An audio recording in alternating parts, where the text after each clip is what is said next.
Okay, remember that they're changing my voice. This video is about Deuteronomy chapter 32, part 3. I'm going to try to make this short. And the next video on the Deuteronomy playlist on my channel, Tiny Homes for the Homeless, is going to be very important. I'm going to help you understand why I'm right even more. So let's go back to verse 29 here, and then we'll just explain it from there. Okay. Or then I will. I often say we will because I'm talking to us as working together as a group, except for you're not in my spirit because you people aren't obeying God through me. Okay. So, verse 29. If only they were wise and would understand this and discern what their end will be. How could one man chase 1,000 or two put 10,000 to flight unless their rock had sold them, unless the Lord had given them up? Now, keep in mind that this is a song they're supposed to teach each other, their offspring, what have you. Moses is teaching them on behalf of God. He says that this song comes from God and that you're supposed to teach this to your families, to your offspring, to help you understand what's going on. And so to help them understand what's going on, he's pointing to a martial art disagreement. Again, by this I mean the ancient martial art disagreement that Moses had learned in Pharaoh's household. Remember, Pharaoh's family had taken in Moses, right? They took him out of the water, okay, and took him into the royal house of Pharaoh. Because Moses' mother, right, his family had tried to hide him from what was going on at the time, right? They were killing the children, what have you. So they take him into the household. And he's raised with these stories of Horus and Set, where Horus is is basically the idea of Horus is the son of God, but as it's told in mythology, which is confusing, right, is that he's the martial art deity, right? A deity of the Royal African Falcon Martial Art Order, except for many people twist what that means, just like they twist scripture, and that he represents universal pinpoint and moral precision, right, as a god of justice. And he's a god of war, therefore he's a god of martial arts. He's depicted with all kinds of weapons, right?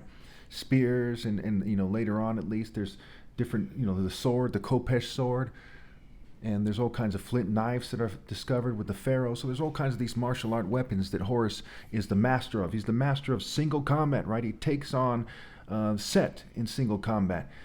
He's the master of the principles, the natural and supernatural principles of war, including spiritual warfare.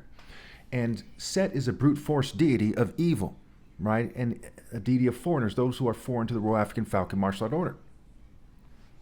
So when Moses says, how could one man chase 1,000 or put 10,000 to flight unless their rock had sold them, unless the Lord had given them up? He's saying that brute force isn't superior to justice and righteousness and surgical strikes, right? Being wise. So if you follow that path of surgical striking, instead of being Goliath or Zangief from Street Fighter 2, some big brute, Debo from Friday, throwing a brute force blows, trying to reinforce the state or your agenda or your gang, okay? If you take that brute force angle, it's inferior. And they live in a state of chaos and confusion. They're like an animal who's saying me, me, me, me, versus the guy who's on the true path in the divine order of surgical strikes and doing justice to the divine order, right? God is a God of justice, and his light is the divine order, the Royal African Falcon Martial Art Order. So you have all kinds of scientists and all kinds of brutes and all kinds of artists and other people, but the people who really get life are these people who are refining mind, body, soul, and spirit better than everyone else. And so that's why in this song, which is one of the last chapters in Deuteronomy, has 34 chapters, I believe, that it's saying that it's martial arts that prove the point, right? How could one man chase 1,000 or two put 10,000 to flight unless their rock had sold them, unless the Lord had given them up? It goes back to 1 Samuel. Eventually it's reflected rather in 1 Samuel 17, where all the Jews flee Goliath and only one of them has the heart to face him. So if one man stands for God and is crucified like Christ or killed like John the Baptist or Stephen the Martyr, he manned up. The rest were afraid to man up. Virtue means man. They're afraid to do what a man should do and put God first. Therefore, they're put to flight, whether they remain on earth, okay, or they get killed in the process or what have you, right? These are different forms of them fleeing from their responsibility, okay? That's why in Isaiah 57 it says the righteous are taken away to be spared from evil. We see that with Jesus, Stephen the Martyr, John the Baptist, right? With Samson. We see it with the early Christian martyrs in popular culture, if you take that at face value. Okay, So we see that that's the pattern of teaching and the pattern and the path that we see here. We see it in Hebrews, right, where it says, you have not yet resisted to the point of shedding your blood. We see it in Paul's letters where it says, all who wish to live a godly life in Christ Jesus will be persecuted. Let me keep going. I want to keep this short here. For their rock is not like our rock, as even our enemies concede, right? They concede by their actions. Their vine comes from the vine of Sodom, and from the fields of Gomorrah. Their grapes are filled with poison, and their clusters with bitterness. As far as people can tell, right, Babylon in the Middle East was full of a bunch of homosexual cultures with their pagan deities, right? Sodom and Gomorrah. No offense to anybody, just telling the truth here, as I usually do. In Greece and Rome and in Crete, okay, homosexual deities, right? Babylon's pagan system with some degree of homosexuality, as far as anyone can tell. Okay, and we know for sure that they're not moral, and in the story they figuratively and symbolically killed Christ. And they didn't defeat Christ, they killed his flesh, and they accepted the disgrace and the failure that comes with it, like the failure that comes with their Colosseum and their slave trade and their rapes and their pagan culture, their ritual madness and theater arts, what have you. So it says their grapes, right, what they're cultivating, their fruits are filled with poison, and their clusters with bitterness, right? They're bitter, they're poisoning themselves and their families, what have you. Their wine, and spiritually poison them. Their wine is the venom of serpents, the deadly poison of cobras. Have I not kept this in reserve and sealed it in my vault? It is mine to avenge, I will repay in due time. Their foot will slip, their day of disaster is near, and their doom rushes upon them. The doom rushes upon them, okay? So they're going to be poisoned by their own ways. Like it says in Ezekiel, I believe Ezekiel 14, they're led astray by these idols that God has allowed as part of the trap, okay? But people are punished for, being those idols, for, encouraging people. Like if you're a Jew or Gentile in a cult and the church has told you to lead people astray, the church is wrong and you're wrong. You're not supposed to do that. Anyone who does that will be punished. Woe to you, destroying mountain. When you are done destroying, you will be destroyed. Okay, and it's referring to Babylon. The Lord will vindicate his people and relent concerning his servants, right? Those who obey God. Not someone who's related to Adam or something like Cain, or someone who's related to Jacob like Judas, but those who actually serve God, Jew or Gentile alike. When he sees that their strength is gone and no one is left slave or free, or they are without a ruler or leader. Okay, like we see in Hosea 10, where it says, this is what it says in Bible Gateway in the notes, right? That's another thing that says, maybe the Dead Sea Scrolls or some whatever other manuscript. It says, or that he will relent when he sees that they're without a ruler or leader. And in Hosea 10, it says that in that day, that the king of Israel, the idea of somebody who's leading Israel other than God and his son, will be completely destroyed. And that's what Christ as a character in the story cites in Luke 23, when he says, the time will come when he says, when you say, blessed are the childless women, the breasts that never nursed, the wombs that never bore, right? People aren't supposed to reproduce. Those who are smart enough not to, who are on the divine order, are blessed, right? And then they will say to the hills and the mountains, fall on us and cover us, right? And the hills and the mountains are where they worship these false idols and the principles of these idols, right? Putting science and brute force and these other things above God and how he expresses himself, right? The root and offspring of David versus Goliath, right? He expresses himself in martial arts. Judges 3, right? Teaches them warfare. Psalm 18 teaches the king, trains the king's hand in battles and gives them mighty victories. Psalm 19, the bridegroom, the champion, the bridegroom and the champion are symbolized by the Son, and they're both Christ, they're both me. He will say, now where are their gods, the rock they took refuge in, right? Where are they? When it comes to my top martial arts challenge, when it comes to debating me, they flee, right? How can I chase the whole world away if I'm not in what I am in, which is God's Spirit? It's because I am. The gods who are the fat of their sacrifices the gods who ate the fat of their sacrifices and drank the wine of their drink offerings. This also connects to Revelation 17. Let them rise up to help you. Again, I'm reading this from my notes. It says, let them rise up to help you. Let them give you shelter. See now that I myself am he. There is no God besides me. I put to death and I bring to life. I have wounded and I will heal, and no one can deliver out of my hand. I lift my hand to heaven and solemnly swear, as sure as I live forever, when I sharpen my flashing sword and my hand grasps it in judgment. I will take vengeance on my adversaries and repay those who hate me, right? Jew and Gentile alike. I will make my arrows drunk with blood, while my sword devours flesh, the blood of the slain, and the captives, the heads of the enemy's leaders. I know I'm going over time, but I have to explain this real briefly here. So it says that these people are relying on false idols, going back to verse 5, right? It says they are corrupt and not his children, right? They're not the children of God. Only those who obey God are the children of God. Okay, and those who accept that the throne is established in righteousness, not someone who insists on it being the Jews, for example. Okay, and he says that those who do not do God's work are his enemies. So the sharpening the flashing sword is refining, right? Martial arts, refining mind, body, soul, and spirit, right? The sword, for example, Judah has been called a sword. Okay, we have this flashing sword that's flashing like lightning, and we have these arrows that are drunk with the blood of the enemy, right? Remember the prostitute's drunk with the blood of the saints, right? So it connects to the grapes, it connects to Christ's sacrifice on the cross, it connects to the prostitute, right? They're made drunk, they're attacking each other while God's Spirit is attacking them, and they're drunk off the blood of the saints, and God's Spirit, is sending these arrows, which are connected to lightning in the Bible, right? Arrows and lightning. I think it might be in Psalm 18. Okay, so you have this flashing sword, lightning's flashing, right?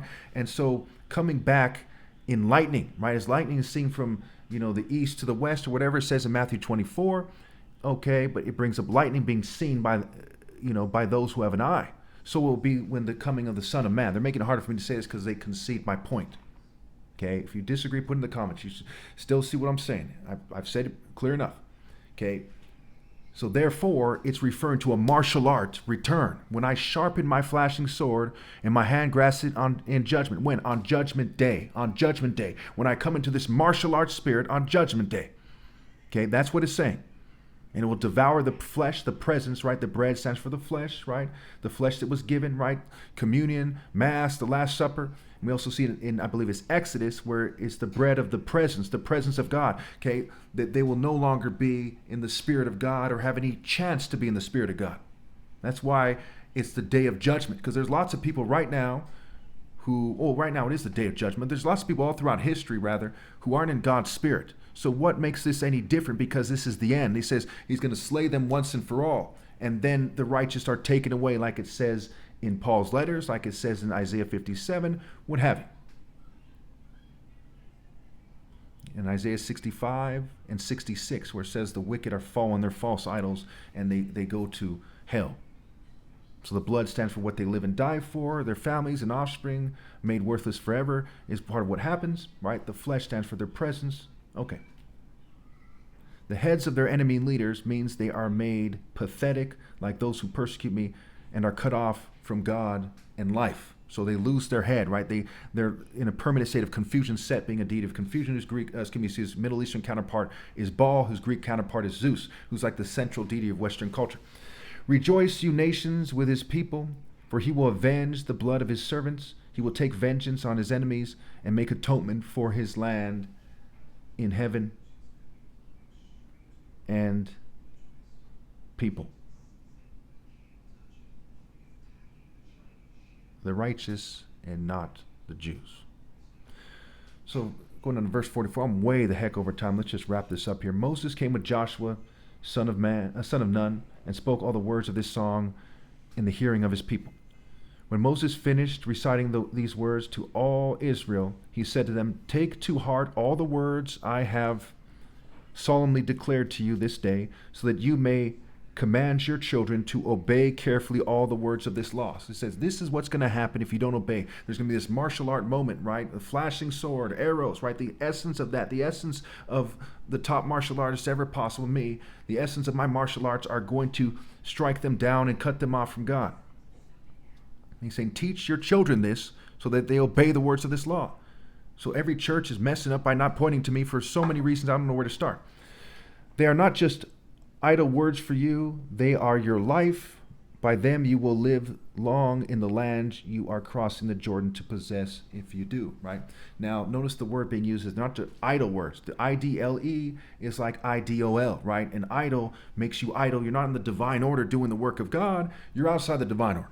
Like all these churches, mosques, synagogues, they're doing something else. They might give to the poor, but the poor will always be with you. They're lying about God. They're not doing the work of God. Thus, they're slack in their work. And one who slack in their work is brother to one who destroys. Proverbs 18:9. Moses to die on Mount Nebo. On the same day, the Lord told Moses, go up to the Abiram range, to Mount Nebo, to Moab, across from Jericho, and view Canaan, the land I am giving the Israelites as their own possession.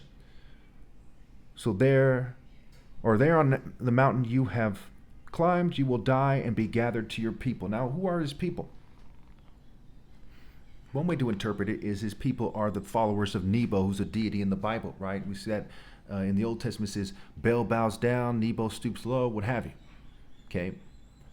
Just as your brother Aaron died on Mount Hor and was gathered to his people. And Hor goes back to the false forms of Horus, because at what period of time were they introduced to Horus? It was way after the first dynasty, where logic would tell you the real form of Horus existed.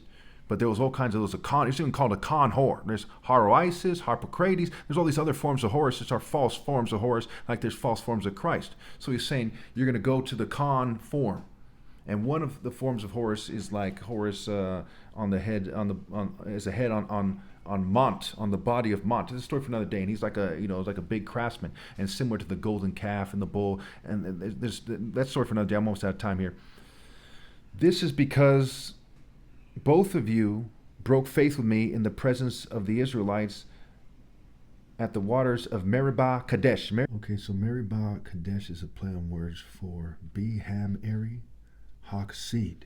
So Meribah has the letter B, and then Ham scrambled into it, and Eri, E-R-I, which is also spelled E-R-I-S, which stands for Haroeris, the Son of God, and not as defined by scientists and people on the internet. They tend to gay wash it, whitewash it, Jewish wash it, token minority wash it. And then Kadesh is a plain word for hawk seed, right? H-A-K-S-E-D. With sounds applied, you get hawk seed. So Beham, Eri, hawk seed. So they betrayed God by trying to pretend that they're the divine order, the Royal African Falcon Martial Order. For those of you who think that's not enough, think about Job, where it says that the hawk spreads its wings by the wisdom of God. And wisdom is proven right by her deeds. And there's other things that talk about the sun and the power of the sun hidden in the hand of the righteous one, and so on and so forth.